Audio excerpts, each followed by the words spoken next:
নমস্কার বন্ধুরা, এই যে নিয়ে চলে এলাম ঠান্ডা ঠান্ডা আম পোড়া শরবত নিয়ে। দেখো কে খাচ্ছে, দেখো শরবতটা চুমুক দিই আর তোমাদের সঙ্গে এই আম পোড়া শরবতের রেসিপিটা শেয়ার করি। তাহলে চলো।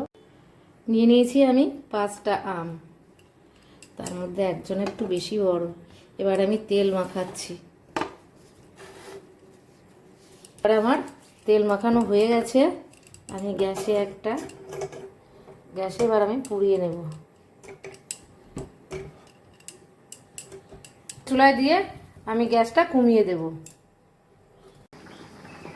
আমগুলো আমার পোড়ানো হয়ে গেছে। এবার আমি খোসাগুলো ছাড়িয়ে নেব।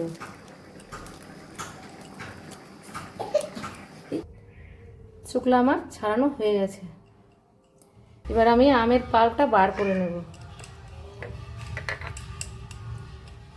আমের পাল্পটা আমার বার করা হয়ে গেছে।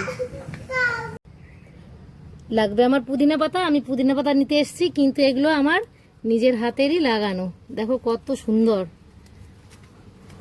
আমার কিন্তু মাঝে মধ্যে একটু শখ আছে আমার বাগানের। আমার বাড়ি খুব সুন্দর সুন্দর কিন্তু ফুল গাছ আছে।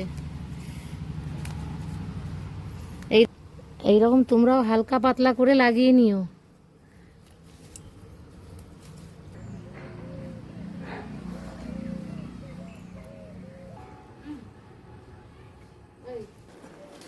পুদিনার পাতাগুলো আমি মিক্সিতে দিয়ে দেবো।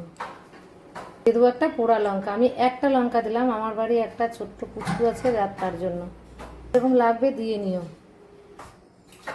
পুদিনা পাতাটা আমার পেস্ট করা হয়ে গেছে। এবার আম দিয়ে দিচ্ছি। আমটা আমার কোনো আঁশ নেই, যার জন্য আমি ছাড়লাম না। খুব সুন্দর আমটা। আমি হাফ বাটির একটু বেশি চিনি দিয়ে দিচ্ছি। আমার 4টে আম আছে, একটু ওই জন্য বেশি চিনি দিয়ে দিচ্ছি আমি।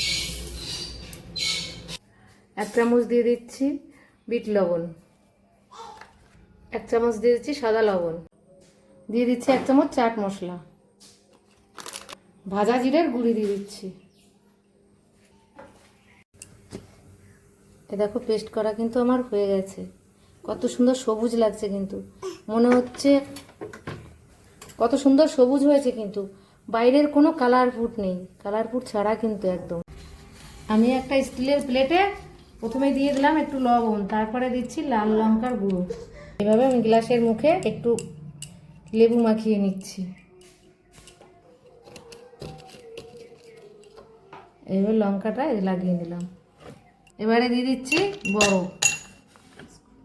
আমি এবার আমের পাল্পটা ঢেলে দিচ্ছি। একটা গ্লাসে দিইনি, আমি বললাম আমার বাড়ি একটা ছোট পুচকু আছে, তার জন্য দিইনি কিন্তু লঙ্কাটা। এবারে দিয়ে দিচ্ছি ঠান্ডা জল।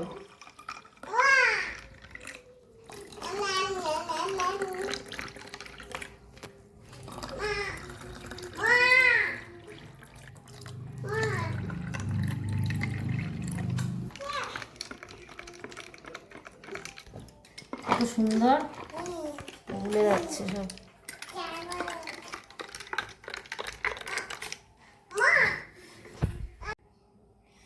এই গরমের দিনে যদি এই ঠান্ডা ঠান্ডা আম পোড়া শরবত না খাওয়া যায়, তাহলে কিন্তু মন প্রাণটা ঠান্ডা হয় না।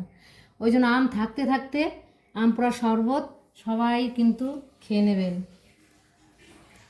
ভালো লাগলে একটা লাইক কমেন্ট শেয়ার করে দিও আমার ভিডিওটা।